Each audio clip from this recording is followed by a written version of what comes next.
I wanna be a billionaire. I ain't getting no sleep till I see a million every week. I wanna be a billionaire. I ain't getting no sleep till I see a billion every week. I wanna be a billionaire. Billionaire, I wanna be a billionaire. Billionaire, I wanna be a billionaire. I ain't getting no sleep till I see a billion every week. I wanna be a billionaire. Ladies and gentlemen, how you doing? Welcome to another episode of Sleep is for Billionaires, the podcast. I am your host, JONNI VEGAZ. Now today, ladies and gentlemen, you're in for a treat. I got a special guest on my show. You're going to learn a lot, so take some notes. This man is the owner of a record label, luxury music group, as well as a clothing line called the Darrin Ebron Collection. Ladies and gentlemen, Darrin Ebron. How you doing, my brother? What's going on? Doing well. Life is good. Can't complain. Glad we finally got to get this done. You know what I'm saying? Yeah. How you doing today, brother? Everything, I'm feeling blessed. Yeah? Everything's good, yeah. You good? You working hard, man? You tired, man? You all right? I'm always tired, man, but I'm motivated. I was up at 5 today. Oh, man. Because, being on the West Coast, New York, East Coast, shit opens early. Yeah. Hold on, can I, if I use profanity? Yeah, you good, man. Okay, cool. It's your house. Okay, cool. Yeah, so I'm up early every day, man, so it's all good. That's what's up, Nice, my brother. Man. Okay. Well, this podcast is about getting insider information for those looking to be in your position. And you as a successful entrepreneur, I want you to give some game to my people my audience, to help them do the same things and overcome the trials and tribulations that you've encountered throughout your journey. Mm-hmm. But let's start from the beginning, brother. Where you from? I'm originally from Baltimore, Maryland. Okay. Baltimore. That's what's up. I seen The Wire. I know what it's about. It's very serious. Yeah, is it still like that now? Yeah, I was reading in the paper the other day that Baltimore per capita is the #1 murder capital. So it's a very difficult time there. Education is down. Homeless rates are up. I think they most recently, the mayor at the time, they got her out of office on some scandal stuff. The police chief. That was it. It's just a lot of corruption. And it's sad because there's so much talent in that community. So I try and go back as often as possible in terms of mentoring. I have a lot of friends of mine who are former politicians. Mayor Rollins, Stephanie Rollins Blake. She was there when the riots happened a few years ago. She was there with the Freddie, the kid who got killed, Freddie Gray. Yeah, got killed. So we try and create programs and, stay in touch with the youth to, most importantly, I tell them, I was you at one time in my life. Single parent home. My mother was she migrated up north from Florida. Okay. In the civil rights movement. She was an educator for 50 years for Baltimore City Schools. That's what's up. So even though my dad was never really in my life, she stressed the importance of education and following your dreams. Right. So regardless of the circumstances you may be in, never stop dreaming. That's always a message because it can happen if you put the work in. That's a super fact, man. I'm a firm believer of that. Well, tell me about your first dream. You're in Baltimore. I'm sure it was rough coming up. You know what I'm saying? How do you even, fathom chasing a dream in that type of environment? Like, how do you rise above that madness and stick to your guns when it comes to your dreams? Well, there's a lot of distractions. I think a lot of things for me, I always kept God first. I took my bumps and bruises as well because, again, life is full of lessons. But, my thing is, as a kid, I always focused on art and music. Like, I didn't really have fly sneakers. I didn't really have big wheels or fly bikes and shit like that. But I had my mind. And our home was always filled with good music, a lot of cultural art, painting, and things of that nature. And that's what I fell in love with early. So despite what was going on outside, what was going on inside was nurturing and love. Right. So I focused on the arts, and that really took me to, as you see now, designing, the love of music, Motown, and all those different things. Took me to being a music executive. You know what I mean? And things of that nature, and understanding the business of ownership and masters and publishing and all of the different things all the way up into the digital era now, Right. which is historically the most lucrative time ever in the music business. I agree, man, because right before that was piracy. Yeah. Yeah, and people They were try to just stop stealing music. Yeah, Yeah. so Yeah. I think it's better for artists. At one point, I thought it wouldn't be, but now I see that it's beneficial for everyone, not only the artists but the labels as well. Okay. Yeah, they're up another extra 1.5 billion. I was reading an article yesterday from last year due to content streaming. That's 80% of all of the music that people digest right here on your phones. It's accessibility, right. subscriptions, things of that nature. So it's a good time to be in the music business. I see. Okay. So what was your first introduction to the music business? I know you say you became an exec, but how did you get your way in there? You know what I'm saying? I was in high school, and Okay. I went to this. I just graduated 8th grade, and I'll never forget it. I went to Poly to this disco that was happening at my high school. It was legendary. They having a Poly disco, and the whole city would come. And I was like, oh man, this had to be 80.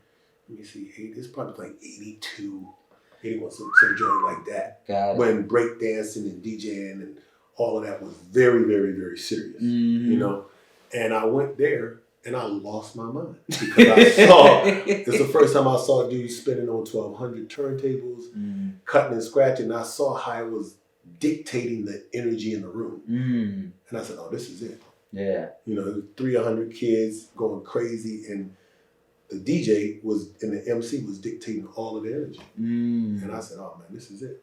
And that's how I fell in love with it. That was my first introduction to it. Gotcha. And then from there you started DJing or? Yeah, I started collecting. I was collecting when I was a kid, Okay. but then I started DJing. And we had our crew in Baltimore, and it started out as house parties where, you got 30 kids. And then I got into the business side of things. In Baltimore in the early 80s, we had it was the emergence of rap and evolving, coming out of disco into house music and all of that. So we had a lot of people coming down from New York, Chicago, the Frankie Knuckles and WBLS and all of that was really big with the dance party mixes and things of that nature. Because at that time, remember, the DJs broke all of the records, broke all of the acts. It wasn't no internet, it wasn't no Instagram and Facebook, and it was the DJs. Right. So I just started throwing parties, and it went from a couple people to 300 people to a few thousand people till I started putting my parties on Ticketmaster. Oh. Because what happened in Baltimore, the clubs kept getting shut down because everybody was shooting the parties up. You know what I mean? So they was like, I got to start throwing private joints. Okay. And once I started throwing private joints, see, the thing about music, you could be with the Killers, you could be with the Hustlers, you could be with the politicians, you could be with the Squares, you could be with the regular folk, but everybody loved music. So I had an understanding when you came into this space, which was called the Good Life parties, whatever else was going on in your life, we left that outside. Right. And it really turned into a real cultural thing in Baltimore. And that's what really, I would do 4 or 5 of them a year. And, it was unlike LA, everybody pays. Yeah. Everybody pays in Baltimore. So, it was a good time. It was a good time. So that was my introduction into the music business. Collecting, DJing, building up my business till I felt like I needed to go to the next level. And that's when I was in Baltimore. Puff was at Howard. So we were really an hour away. He's at Howard. He got DC on fire with the Puff Daddy parties. I got Baltimore on fire with the Good Life parties. And then everybody graduated from college. And I moved to New York and started working with these guys. With Bad Boy? Yeah, Bad Boy I came in as an intern. Okay. And I was like, I had a graphic design degree. Okay. I graduated with a double degree in graphic design and fine arts. That's what's up. Congratulations, man. Thank you. And then I was going to go to grad school I was going to go to grad school, and my mom was like, go to grad school because she was an educator. But I was like, I don't know if I really want to be on a computer for the rest of my life. So Puff, at that time, it was heavy, very heavy street teams. The beginning of the evolution of street teams. Yeah, I remember that. And Russell Simmons had a company called The Drawing Board, which a lot of the smaller boutique labels like Bad Boy and Loud and some of these other ones would deal with Russell's company, and he would do all of the album covers and all the flyers and all of that stuff. So since I had a graphic design degree, I went there. It's like, yo, I just work for free. Right. I had some paper because I had thrown all my parties and I saved some money. Yeah. So I said, man, I'll help you design this shit in-house for nothing. Okay. And I got in the door, and that allowed me to start learning the aspects of promotions, the aspects of marketing, the aspects of A&R, and really understanding how it all connects and how the business side of it. Gotcha. Have we seen some of your artwork out there, like on any album covers? Well, when you ain't the guy at the time, and you're part of the team. Oh, gotcha. You know what I mean? It was like, you ain't say, oh, D did that. If you're in the room, say, hey, man, you might want to change that, or just use this shot, or touch it up right here and there. I'll say this. I remember Faith Evans' first shoot. I remember moving over to Def Jam. The Month of the Man was one of my favorite campaigns, where it was Method Man and Redman. And Meth had just finished his first album, To Cal, and Red, I forgot which album he was on. And then they did How High. That was before Money Wars, How High, and all of those different things that were going on. And Warren G had his label there, and Chris Lighty had it. So it was a good time. Okay. It was a really good time. Do you miss those times? I don't think because I still, even today, I still involve myself in a lot of the creative aspects with the artists that are assigned to me. Photo shoots, graphic design, logo design, concepts, a lot of the creative aspects of things. So it's still very prevalent. I'm a hands-on guy, especially in terms of branding, the branding messaging. Right. Wanting the artist to be presented in a particular way and also embellish their vision. Got it. You know what I mean? Okay. So from the intern, at what point did you actually turn into an executive? Or was that the next step after you interned? Did you become an executive? Well, labels at that time, and probably even still to this time, a lot of times they like, we're going to pay 5 people, but you're going to have 50 people working. You know what I mean? And it's like, you should be happy to be in here. We hot. It was a lot of that. So not until my man G. Roberson, when I went over to Rockefeller, after I left Def Jam, working up under Kevin Lyles and those guys, G. Roberson was like, yo, we can get you a check over here, man. They're starting Rockefeller. They got this artist, Jay-Z, and he's going to be the next guy. And I was like, I knew G from college. G had went to Towson State University, which was in Baltimore. So he used to come to my Village parties. Yeah. So he was from the Bronx, Bronx cat. BX and just a cool cat. And me and him connected there. And then that's probably my first check of getting. So it was good. That's what's up, man. Did you think, when you heard Rockefeller started and Jay-Z was the next guy, did you ever think he would be where he's at now? Back then? Jay was quiet back then. He was, Dame was more the mouthpiece. Yeah, but one thing I believed in their vision. I knew that they had came from similar circumstances. That Brooklyn, Harlem, Baltimore, very similar. In terms of just an urban lifestyle, and I was always committed to whatever I could do to further those dreams. They were consistent with what I wanted to do in terms of being an entrepreneur, in terms of being a young Black entrepreneur.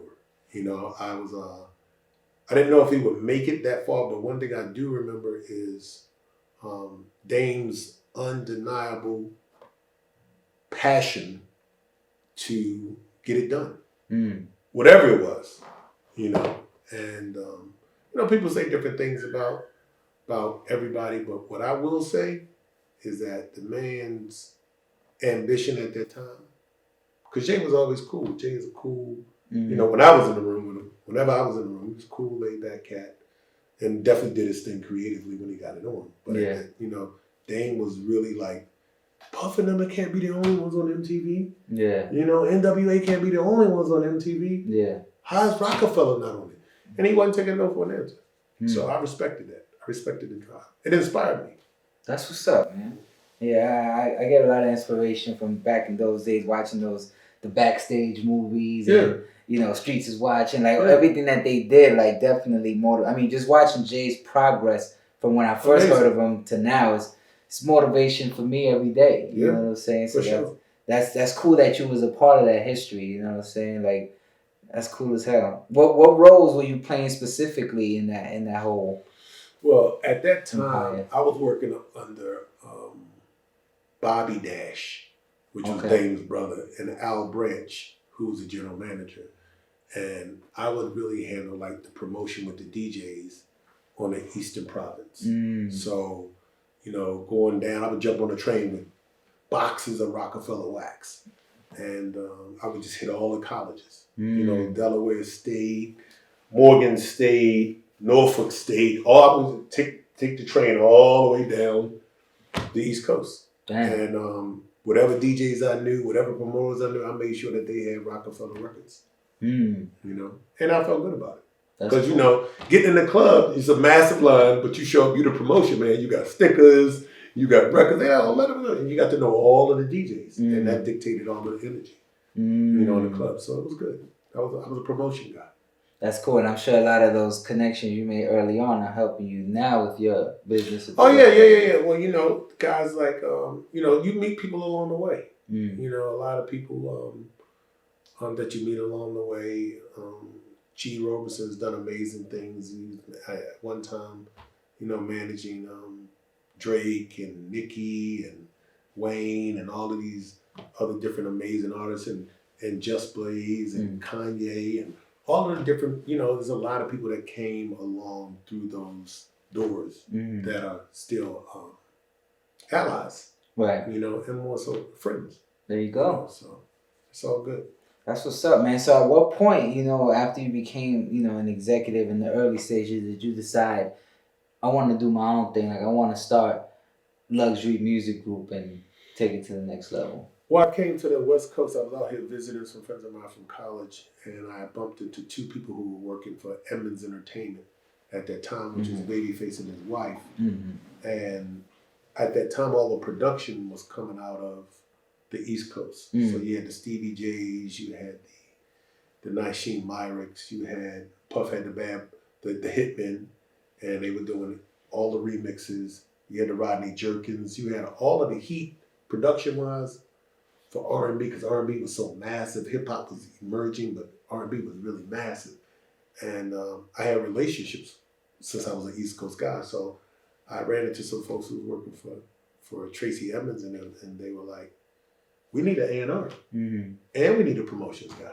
Okay. So they hired me. They was like, yo, you can run these divisions, answer to one guy over you, and help us get this thing. Because I think at that time they had a few artists signed. They had John B, and they had a couple other acts, but it was an early time for them. It was just really, really good timing.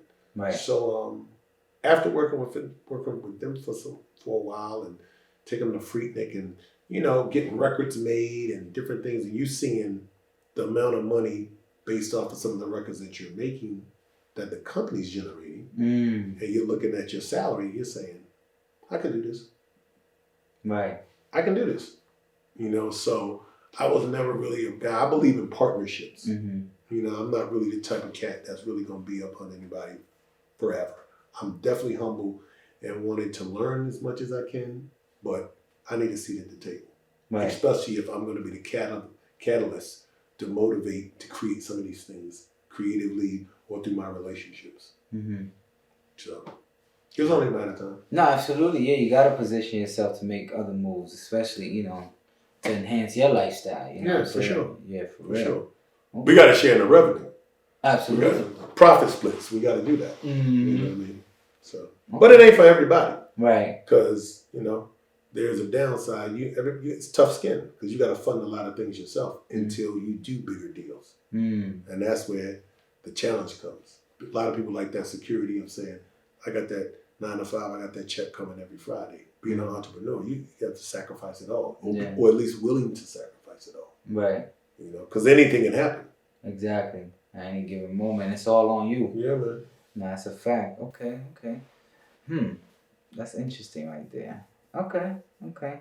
So explain to me some of these challenges that you faced with owning your own record label. I'm sure you know managing an artist is a headache in its own, but you got to do that and the back end stuff for each of your artists because you have how many artists under you right I now? got 4 artists signed to me right now. Oh my God! Yeah, I pray for you, my brother. Well, the key is one, you got to stay focused on the bigger goal.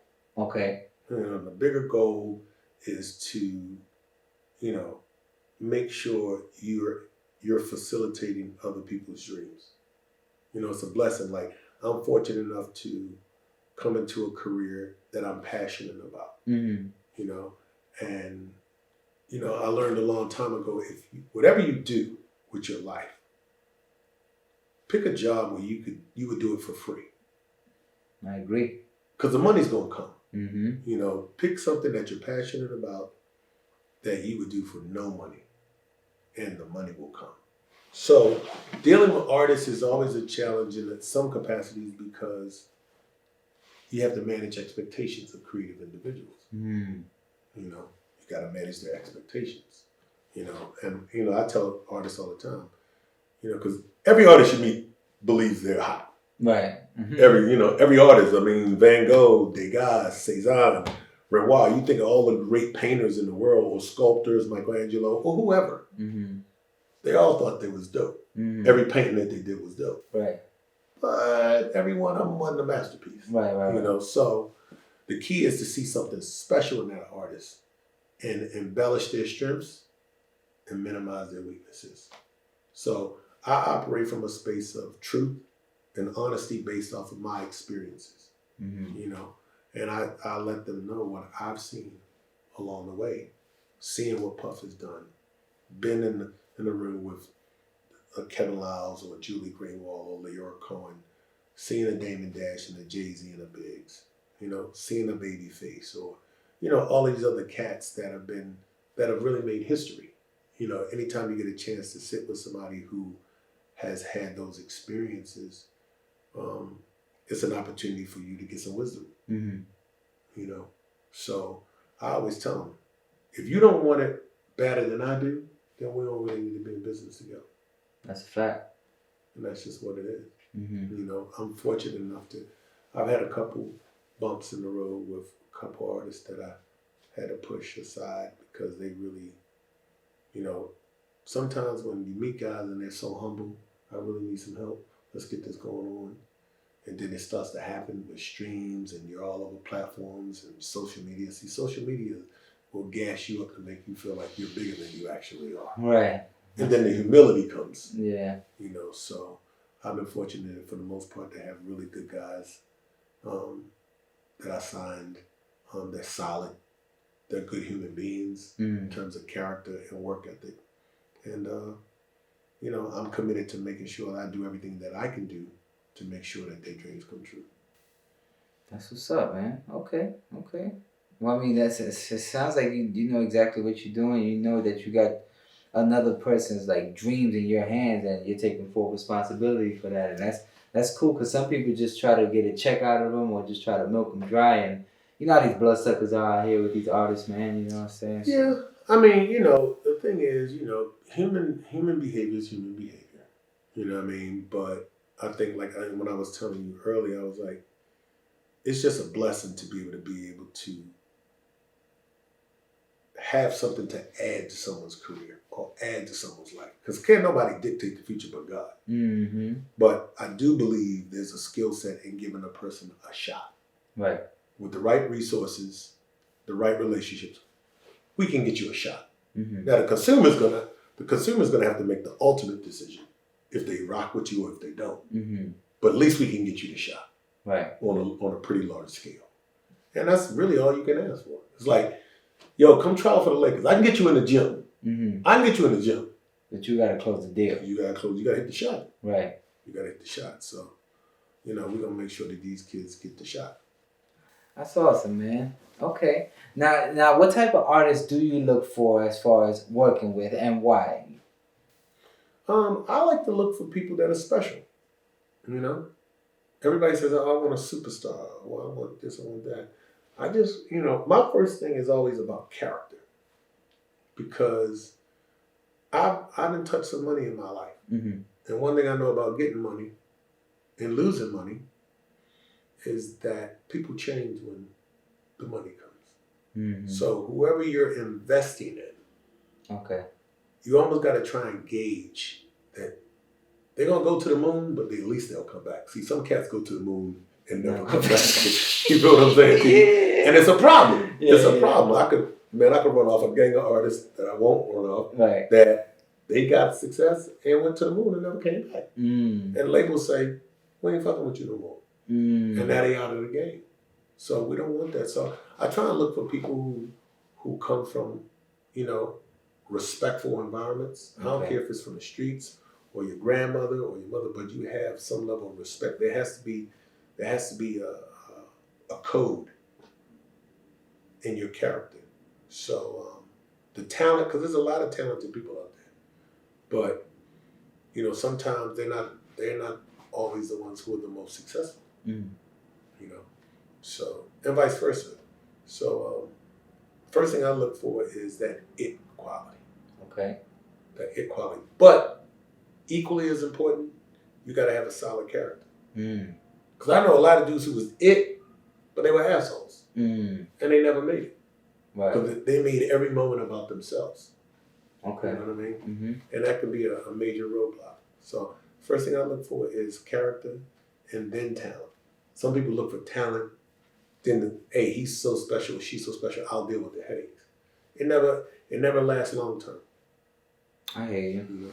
So tell me what's your takeaway on the whole, analytical side of things, where labels are just looking for artists who have a certain amount of followers or artists who are a certain age? Do you think that kind of, how can I say, limits the opportunity to those who may be more talented than artists in a specific age range, or that doesn't have as much following? They're missing the opportunity. Yeah, I think they're missing an opportunity to a certain extent because I think artist development is important. Mm-hmm. I do understand that the business side of things, everybody wants a microwave. I want it right now. I got shareholders. I need to put points up on the board right now. And they may go up on the board right now, but they may not stay on the board. And I think one of the things that makes my company special is I like to develop artists. I like to give them the wisdom.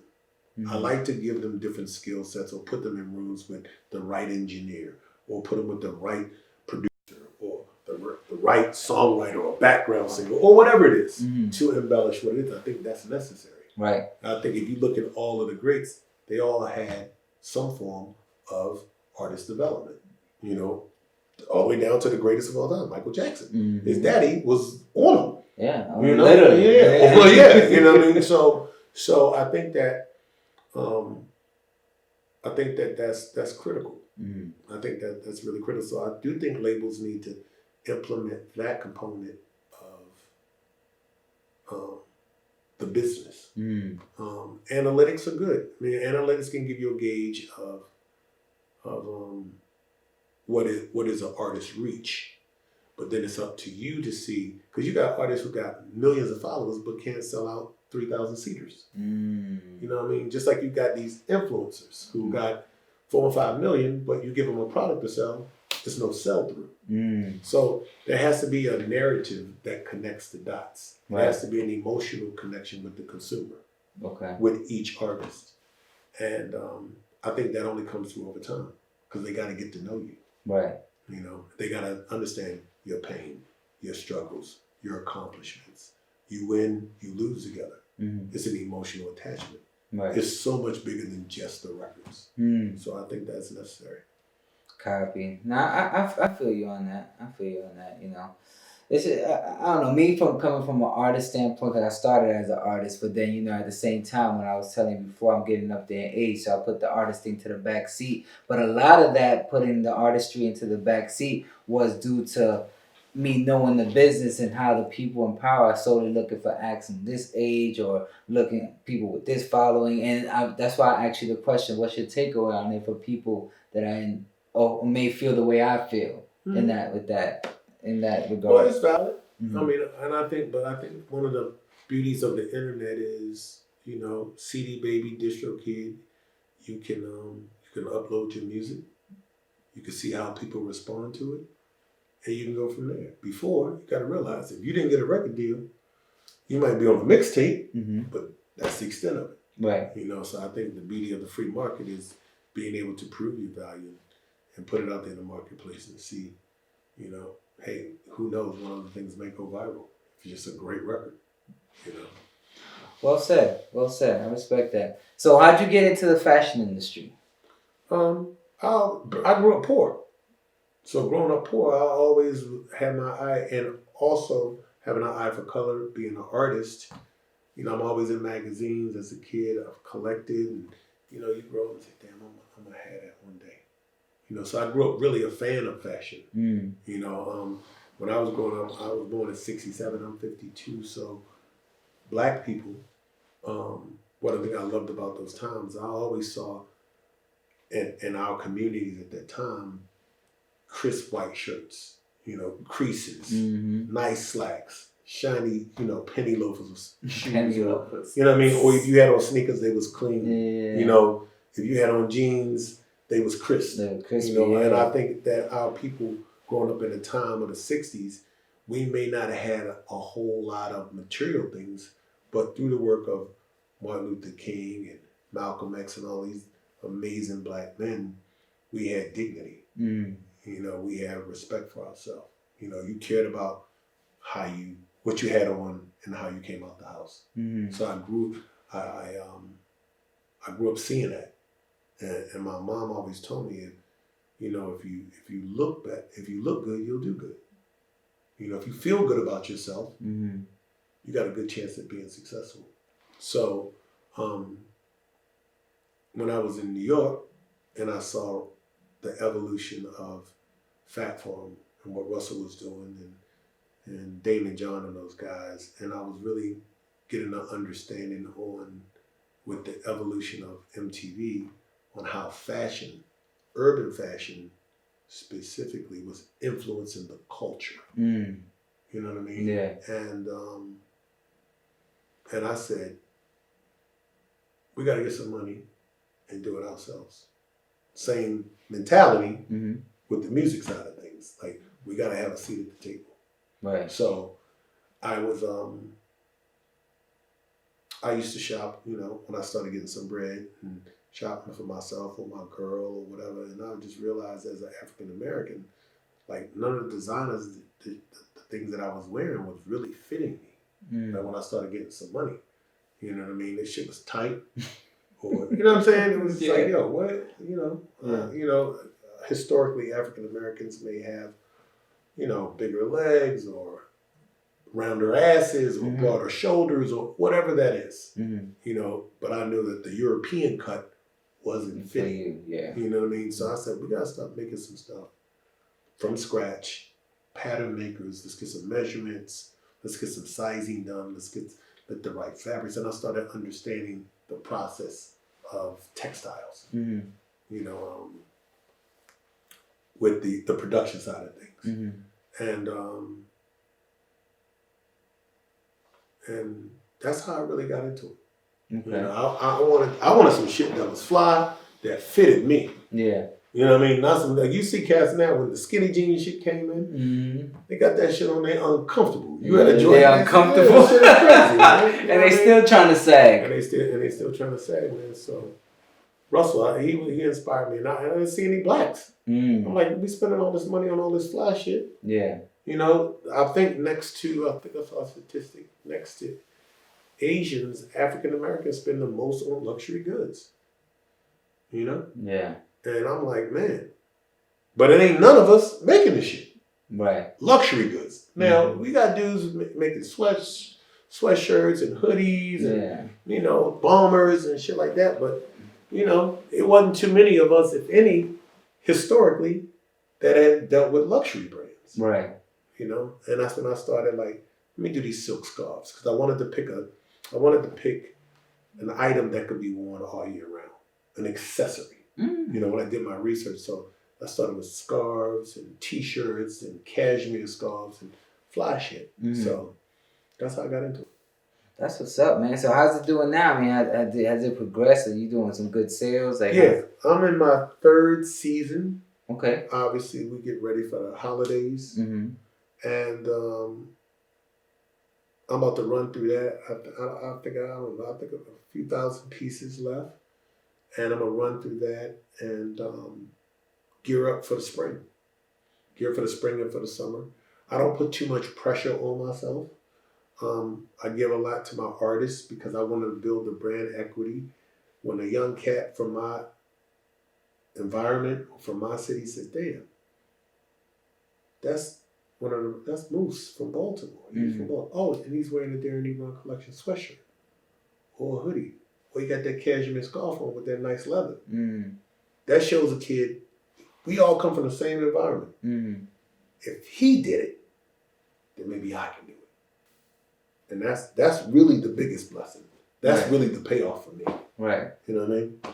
Nah, it is the beauty of it, man, being that inspiration to those that's coming after you, especially when they came from your environment. Yeah, man. Yeah, trust me, man. That's my whole mission in life. Is a lot of people that I've done business with or had dreams with, you know, all quit. You know what I'm saying? I'm kind of like the last of the Mohicans still chasing it. And it's like when they see me actually standing the test of time, they're like, yo, we're rooting for you. You know what I'm saying? Thank you. You're giving me extra motivation. You inspired me, this, that, and the third. And it just feels good. And it's like, this is just, it was just something I was doing that was in my heart. But now my intent is to inspire, and that motivates me even more. That's what it is. You know what I'm saying? But my brother, I want to thank you for doing this podcast with me. Man, it's love, man. I appreciate what you, I appreciate you having me, and I love what you're doing, and whatever I can do at any time. You got me on speed dial. Just get at me, and we can do, the next stage. Man, listen, no, it's super fair enough. Yeah, I'm gonna definitely be calling you. We definitely got some business to discuss. But let the people know where they could find you, where they could purchase some of the clothing, or where they can send you some music if you're seeking new talent. I'm always seeking new talent. Instagram is luxury_music group. That's the handle at Instagram. Or you can go to Darrin Ebron, DarrinEbron.com for the clothing. Or you can go to luxurymusicgroup.com for our website. It has all the updates, all the artists, everything that we got going on. Awesome, man. Well, thank you for tuning in to another episode of Sleep is for Billionaires, the podcast. I am your host, Johnny Vegas. My man, Darrin Ebron. Make sure you check out his artist dropping the new music. Make sure you check out his new clothing line already out in stores or online. It's online, direct to consumer. The artists are Young Moose from Baltimore, George Gambino from Baltimore, J-Bands. J-Band's 2-turn. He's from Atlanta. He's in the Sailing Crew with Yachty and those guys. So those are the acts that we're working on right now. And I look forward to bringing a lot more. Gotcha. Hey, stay tuned for more episodes to come. Thank you for watching and subscribe to the channel. That's what's up.